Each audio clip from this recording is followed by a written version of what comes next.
Alors bonjour à tous et bienvenue dans cette vidéo. On va parler de comment protéger le code de sa startup, qui est un sujet qui intéresse beaucoup d'entrepreneurs, parce que forcément, après avoir bossé pendant des mois ou des années, avoir investi pas mal d'argent dans son code, on n'a pas envie que quelqu'un vienne nous le piquer, nous le voler. Et du coup, pour parler de ce sujet de comment bien le protéger juridiquement, on a maître Jean Jodot qui est là avec nous, qui est avocat chez EY Venturi, qui va nous expliquer tout ce processus en détail. Donc, merci beaucoup d'être là avec nous. Merci Grégory. Tu peux m'appeler Jean, c'est notre deuxième vidéo, ça y est. C'est bon. Euh, nos clients ne nous appellent pas maître, Moi, je ah, suis c'est dans la certain. formalité, hein. Ouais, non, mais c'est bien, ça fait plaisir, ça flatte l'ego. Écoute, Non, bah écoute, merci beaucoup. C'est chouette de pouvoir parler de ce sujet effectivement assez important. Il y a plein de questions qui se posent et il y a beaucoup de voilà dans les nouvelles sociétés qui se créent, les nouvelles startups, il y a quand même beaucoup de sujets de développement en général, donc parce que, enfin, surtout dans les projets innovants. hmm, Donc voilà, souvent on sait comment l'entrepreneur sait comment coder.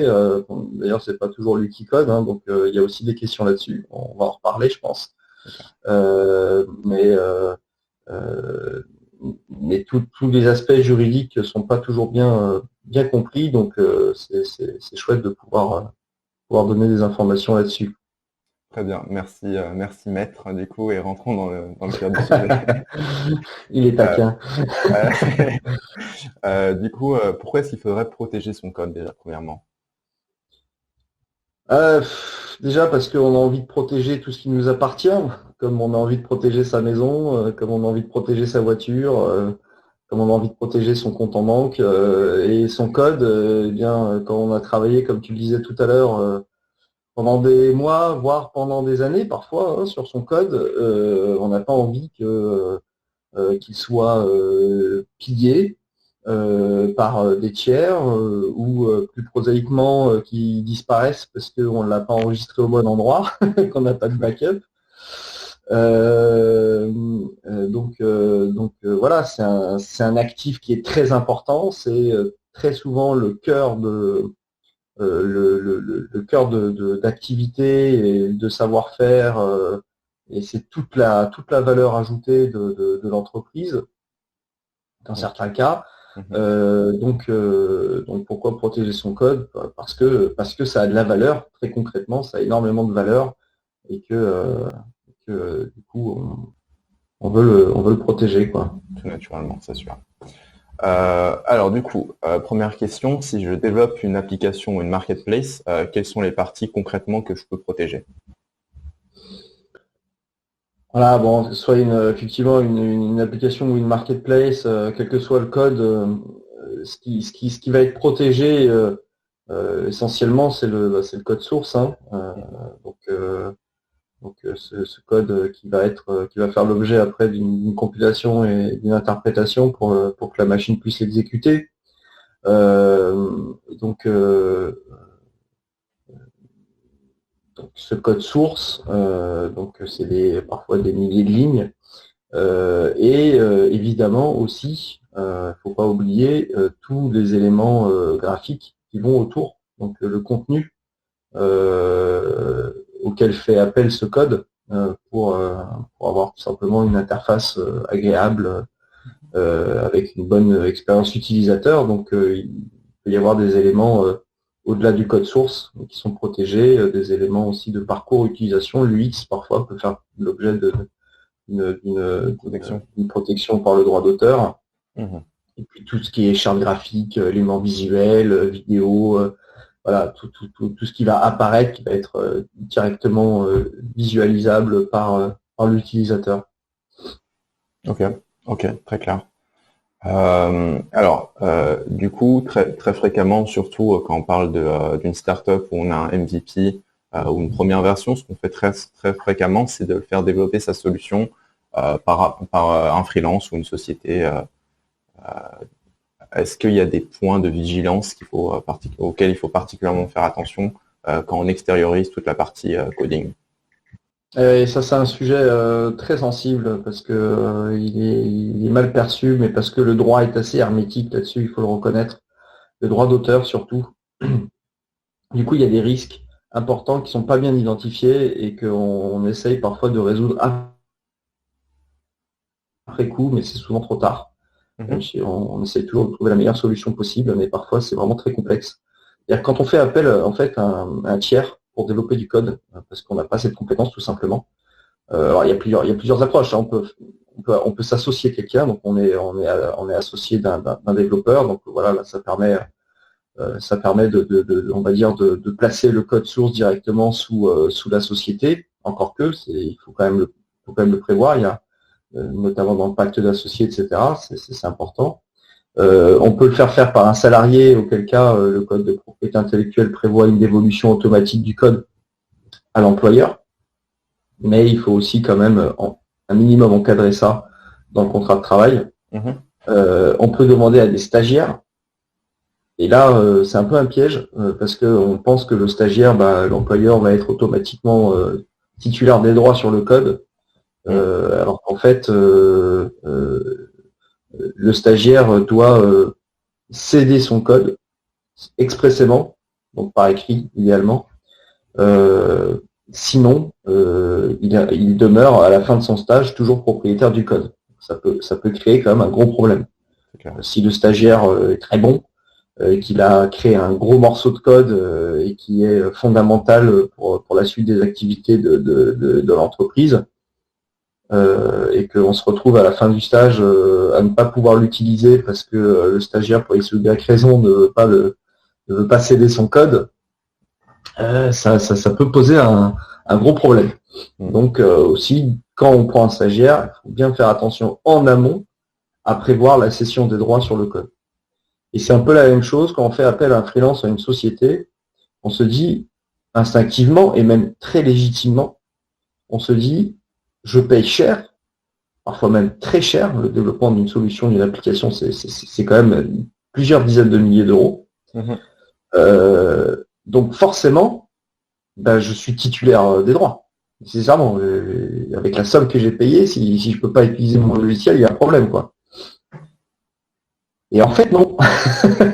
Et c'est là qu'on apprend très souvent un peu à nos dépens, après coup, qu'en fait, on n'est pas véritablement titulaire des droits si on n'a pas prévu dans le contrat de développement en amont que le développeur cédait au fur et à mesure des réalisations, au fur et à mesure de son développement, cédait le code source Mhm. à son client.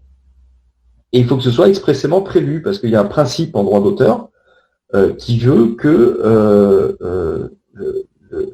le- les droits ne sont cédés que pour autant qu'ils ont été identifiés, que l'objet de la cession ait bien été identifié, que ce soit expressément fait, par écrit, et que l'étendue de cette cession soit très claire. Donc le territoire où on peut exploiter le code,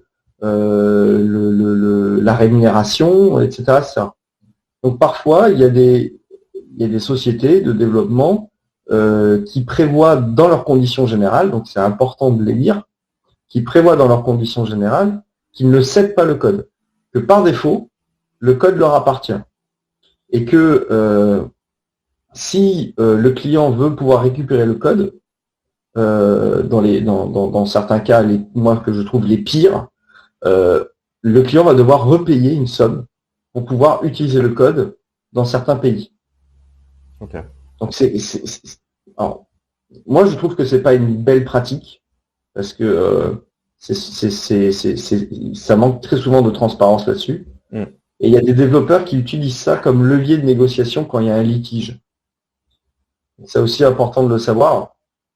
C'est que quand on n'a pas bien vu ça et qu'on pense être titulaire du code et qu'en fait, pour X ou Y raison, il y a un conflit qui s'installe avec notre développeur, on se dit, bon, ok, vas-y, je récupère le code qui a été développé jusqu'ici, puis je vais voir un autre développeur qui va reprendre le travail et basta, quoi. On s'arrête là.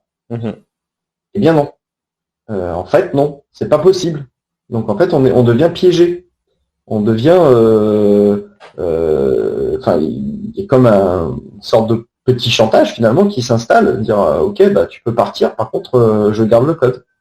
Donc pour éviter de se retrouver dans cette situation quand même très inconfortable et je peux le dire d'expérience, j'ai vu pas mal de porteurs de projets qui se sont retrouvés soit en conflit avec un associé qui était le développeur, soit en conflit avec une société, avec un freelance, etc. Et qui se retrouvent en fait entre guillemets à poil, quoi. Parce que c'était pas eux les développeurs, ils avaient les idées, ils avaient le réseau, ils ont énormément contribué à l'amélioration du logiciel, etc. Ils ont même payé, ils ont investi, et ils se rendent compte qu'en fait ils ne sont pas propriétaires de leur code. Et c'est terrible. Parce que quand on a commencé le projet, qu'on a déjà dépensé 10 ou 20 000 euros pour ses premiers développements, et que derrière, en fait, on se retrouve dans une situation où on doit arbitrer entre soit redépenser 20 000 euros auprès pour tout recommencer à zéro, et on perd des mois et des mois pour tout recommencer à zéro, soit finalement négocier avec la personne avec laquelle on est en conflit, donc forcément une négociation de base compliquée, négocier pour récupérer le code, c'est vraiment très désagréable. Ça fait perdre beaucoup de temps, ça fait perdre beaucoup d'argent, et ça peut tuer un projet, très clairement. Ça peut vraiment tuer un projet. Donc ça, c'est hyper important de bien avoir ça en tête au moment où on commence les développements, quand on discute avec la personne qui va faire le code, de mettre en place systématiquement un contrat dans lequel on encadre déjà les prestations, le calendrier, si c'est en méthode agile, voilà, on définit les sprints, etc. Et puis surtout prévoir une clause de cession, alors de confidentialité, c'est bien aussi, mais une clause de cession des droits au fur et à mesure de la réalisation des prestations, et que le prix des prestations, donc le prix en fait qui a été annoncé par le développeur, comprend forfaitairement le prix de la cession des droits. Okay. Voilà. Après on peut ventiler, mais c'est important aussi, parce que si on prévoit pas la rémunération, le développeur peut toujours dire derrière, bah non, la cession elle est pas valable parce que j'ai pas été rémunéré pour cette cession. Or le code de propriété intellectuelle prévoit une cession contre rémunération. Donc il faut le prévoir, très important. Donc voilà, c'est le principal point de vigilance, c'est de contractualiser, de faire en sorte qu'on soit bien titulaire, que la société soit bien titulaire du code in fine. Super clair, très clair. Ok. Et du coup, est-ce qu'il y a des brevets pour le code ou le produit qu'on achète? Alors non, et un petit peu oui. Non, parce que le code de propriété intellectuelle exclut tout simplement le logiciel du droit des brevets, de la protection des brevets. C'est expressément exclu. Néanmoins, il est possible d'inclure du code dans une invention plus globale et de l'intégrer dans un process plus général qui aura des répercussions pour le coup plus concrètes. Et dans ce cas-là, effectivement, le code en lui-même va pas être protégé par le droit des brevets, mais fera partie intégrante de l'invention, et donc bénéficiera indirectement d'une protection par le droit des brevets. Le principe, c'est que en France, le code source, il est protégé. Je l'ai un peu évoqué, mais je l'ai pas dit, mais il est protégé par le droit d'auteur. En fait, un code, il n'y a pas besoin de le déposer auprès d'un office. Il n'y a pas besoin d'aller comme pour une marque, voilà, déposer son code et dire voilà, je voudrais un monopole sur ce code source. Voilà. En fait, c'est comme une œuvre d'art. À partir du moment où on code, eh bien, on a une protection en tant qu'auteur, tout simplement. On est protégé par le droit d'auteur, comme si on écrivait un livre, n'importe quoi. Donc, dès l'instant où on code, on est protégé. Encore faut-il que ce soit original, et que ce soit pas du code, de la reprise de code, etc., qui soit trop évident. Il faut vraiment qu'il y ait un apport intellectuel dans le code, un apport personnel. Mais sinon, voilà, c'est protégé par le droit d'auteur. Ok, très clair. Est-ce que c'est possible d'utiliser des briques logicielles tierces? Alors oui, c'est possible. Encore faut-il respecter le droit des tiers. Dans certains cas, ces briques logicielles seront propriétaires, auquel cas il faudra obtenir une licence, souvent payante, du propriétaire du code. Et donc, pour pouvoir l'intégrer et faire en sorte euh, qu'il y ait une certaine pérennité aussi, puisque derrière il faut qu'on puisse utiliser ce code et que parce que derrière si on vend une solution SaaS par exemple à un client, bah, il faut pas que du jour au lendemain on se retrouve sans cette brique qui peut être indispensable pour le service général qu'on fournit aux clients. Donc faire attention à ça. Et il peut y avoir évidemment des briques logicielles dites open source. Ça, en général, les développeurs sont très au fait de ça parce que ils ont l'habitude, on va dire, de manipuler des briques open source, des librairies open source qui leur permettent d'aller plus vite et de ne pas redévelopper from scratch quelque chose qui existe déjà.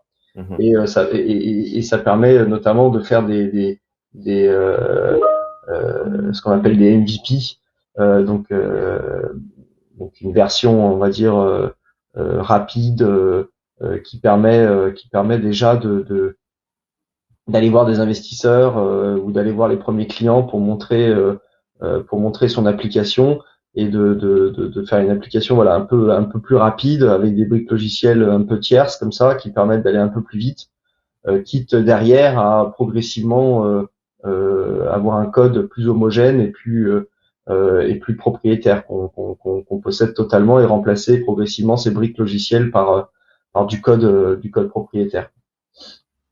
Ok. Donc pour résumer, c'est possible d'intégrer des briques logicielles tierces, mais ça doit être de l'open source ou alors il faut un accord avec le propriétaire, quoi. Voilà, sachant que sur l'open source, c'est pas non plus open bar. Hein. Il y a plusieurs types de licences.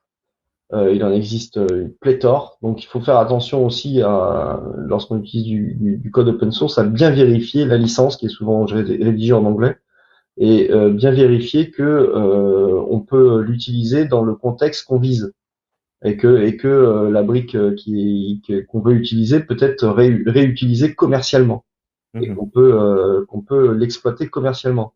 Ça, c'est important et très souvent, même quasiment systématiquement, les licences open source exigent que la licence soit inscrite dans le code lui-même et qu'il soit bien identifié. Donc que la brique open source soit très bien identifiée dans le code.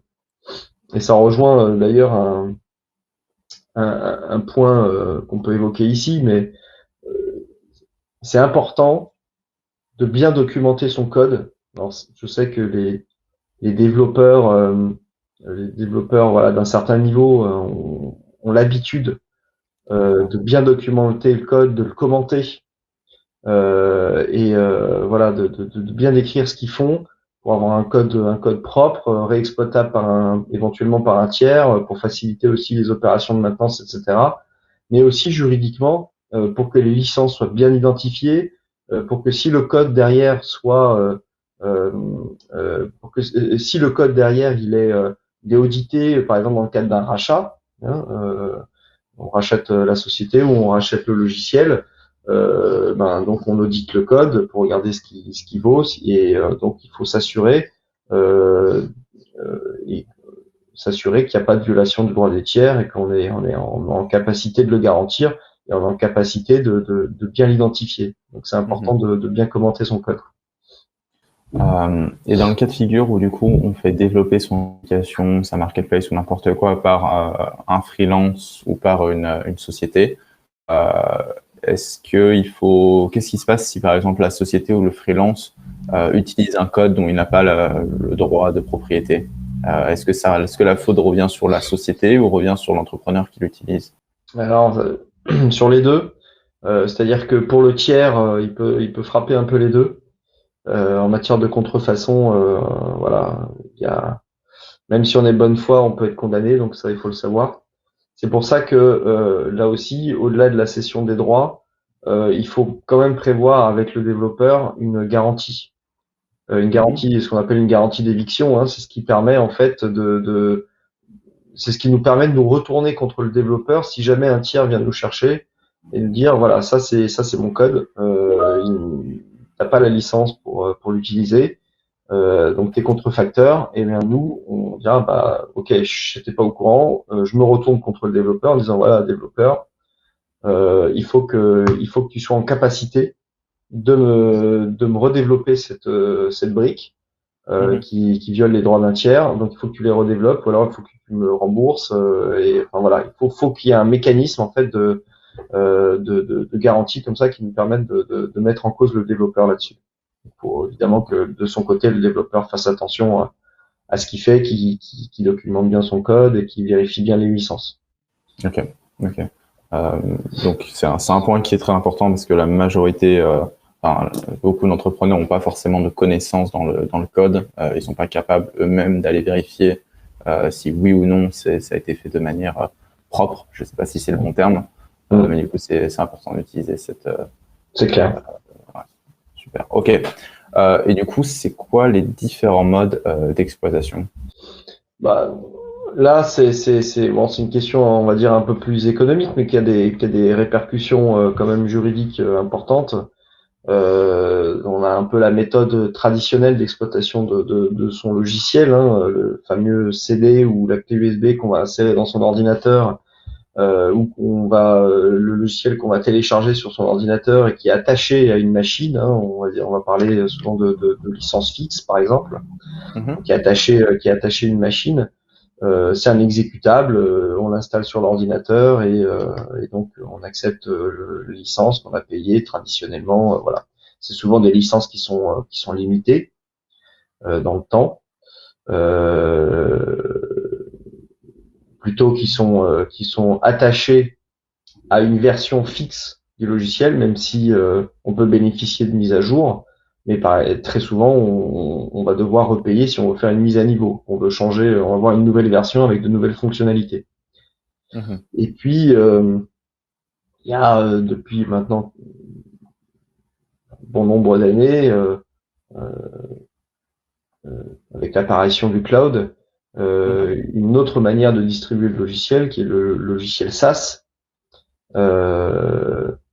qui permet de donner accès aux fonctionnalités du logiciel sans pour autant avoir besoin de l'installer sur son ordinateur. Et voilà, donc ça présente beaucoup d'avantages économiquement, notamment au regard de la maintenance évolutive et corrective, puisque en fait toutes les personnes qui bénéficient de la solution SaaS, qui est hébergée donc sur des serveurs qui appartiennent ou qui sont aux fournisseurs de l'application, ou alors l'hébergement a été sous-traité à un tiers, mais enfin bon, peu importe. Il arrive même que l'application soit hébergée sur les serveurs du client lui-même, hein, ça arrive aussi. Mais en tout cas, voilà, le gros avantage au niveau de la maintenance, c'est que quand on fait une fois la maintenance, ça bénéficie à tout le monde, quasiment en simultané. Donc ça, c'est hyper intéressant, et c'est ce qui fait d'ailleurs que très souvent, dans la licence SaaS, la maintenance corrective, voire évolutive, est comprise dans le prix de la licence. Voilà. Donc c'est un modèle qui est quand même beaucoup plus souple, qui est parfois rattrapé pour des raisons de confidentialité et de sécurité, ce qui fait que certains clients, même s'ils sont intéressés par la souplesse du système SaaS, vont quand même demander une installation on-premise, donc sur leur système, sur leur environnement informatique, parce qu'ils veulent avoir le contrôle des données et que voilà, pour des raisons de protection, j'en sais rien, des données secret défense, des données personnelles, des données de santé, ou peu importe, mais en tout cas, ils préfèrent en avoir la maîtrise, quoi. Du coup, juste pour définir exactement ce que c'est un mode d'exploitation, c'est la manière dont l'utilisateur va pouvoir utiliser et télécharger le logiciel, c'est ça? Voilà, en fait, c'est ça, ça va être la manière dont on va concéder euh, des licences aux utilisateurs. Ça peut être une licence utilisateur unique. Donc là, il y a qu'une seule personne qui peut utiliser le logiciel. Ça peut être multi-utilisateur. Il peut y avoir un modèle économique où à chaque fois qu'il y a un nouvel utilisateur, bah, il y a une redevance supplémentaire. Ça peut être attaché à une adresse MAC, hein, l'adresse physique de l'ordinateur. Donc le logiciel, il peut absolument pas bouger. Et si on perd son ordinateur, bah tant pis, il faudra repayer une nouvelle licence. Donc voilà, il y a plein de modalités et autant de contrats différents qui s'appliqueront. Ok. Et en fonction des modes d'exploitation, forcément, il y a une protection qui est différente. Oui, oui, parce que le niveau, on va dire, de ce qui est permis pour l'utilisateur va varier. Euh, et euh, euh, alors, au niveau de la sécurité informatique, bon, je suis pas un expert, mais je suis pas sûr que ça change grand-chose au niveau de la protection du logiciel lui-même. Mm. C'est peut-être plus facile peut-être plus facile de contourner la sécurité d'un logiciel traditionnel quand on a l'exécutable et qu'on arrive à décompiler et voilà, rentrer dans le code. Mais bon, en tout cas sur le plan juridique, c'est effectivement le contrat de licence qui va protéger Mhm. le fournisseur du logiciel. Super, très clair. Alors, est-ce qu'on peut déposer du code auprès d'un organisme? Je pense que tu as plus ou moins déjà répondu à cette question. Ouais, j'ai partiellement répondu à la question en fait, parce que certes, il n'est pas obligé de déposer son code et il y a rien qui l'impose. Et il n'y a pas un système de délivrance de certificats comme pour une marque, un brevet ou un dessin et modèle. En revanche, il est quand même possible de déposer auprès d'un organisme, par exemple l'APP, l'Agence de la protection des programmes, qui propose un service de dépôt qui a plusieurs intérêts. Déjà, ça permet de le protéger, hein, ça permet d'en avoir entre guillemets un backup, et surtout ça Mhm. permet de le dater et de se ménager une preuve qu'on est bien l'éditeur de ce code. Mhm. Donc ça a aussi son importance parce que quand on se retrouve en conflit, en contrefaçon, etc. Celui qui arrivera à dater son code et à dire voilà, bah moi je l'ai déposé à tel endroit sous mon nom, donc j'ai la preuve quand même que c'est moi qui ai développé ce code. Donc ça peut avoir son importance. Et ces organismes, ils permettent également ce qu'on appelle l'entièrcement. Alors c'est connu de certains voilà de certains fournisseurs certains développeurs, certaines sociétés de développement qui connaissent bien ce sujet parce que c'est exigé par certains clients d'un certain niveau. En fait, l'entièrcement, ça permet de déposer auprès d'un organisme de confiance le code pour que s'il y a une difficulté avec le développeur, son prestataire de service, Mhm. eh bien le client puisse faire une requête et demander à avoir accès au code. Donc c'est encadré contractuellement, il y a une clause d'entièrcement qui permet justement de protéger le client qui du jour au lendemain, si son prestataire disparaît pour X ou Y raison, pourrait se retrouver brutalement sans service, sans code, Mhm. et ne pourrait pas assurer la continuité de son service. Mhm. Donc c'est une manière de faire survivre le code et de le détacher de l'entité qui la développe, quoi. Je suppose il y a quand même un coût à ce genre de procédure, non? Il y a un coût, alors j'ai pas exactement en tête les coûts des agences qui proposent ça. Euh, de mémoire, c'est pas excessif, hein. Puis après, ça va dépendre de l'importance qu'on attribue à son code, de l'enjeu économique, des exigences de son client, etc. Mhm. Il y a plein de situations, mais ça me paraît pas excessif, quoi. Ok, ok, super, très clair. Alors, est-ce que tu as des anecdotes et des conseils à nous donner? Euh, Bref, moi, s'il y avait vraiment une chose à retenir, je sais longuement évoqué tout à l'heure, mais c'est vraiment sur la propriété du code quand on crée sa société, de faire très attention à qui est propriétaire de quoi, et même quand on est associé avec quelqu'un, de faire en sorte que le pacte d'associé prévoit la cession des droits de cet associé, qui peut être un développeur, euh, à la société. Il faut toujours absolument que ce soit la société qui soit propriétaire. Mhm. Et donc, et ça, j'insiste là-dessus parce que je l'ai très souvent vu. Je sais que mes collègues le voient aussi très régulièrement. C'est un sujet qui est vraiment récurrent et c'est un sujet qui est potentiellement très douloureux, vraiment très Mhm. douloureux. Donc voilà, je réappuie dessus. Ne faites pas développer, ne dépensez pas d'argent si vous ne savez pas où va le code et qui en sera propriétaire. Donc sans avoir fait un contrat en bonne et due forme, bien rédigé, qui vous protège et qui vous permet de réutiliser comme vous voulez ce code, de le réexploiter, quand bien même il y aurait un souci avec le développeur. Très très important. Et c'est d'ailleurs, au-delà de la cession des droits, il faut faire aussi attention à ce que le code soit sur une plateforme accessible.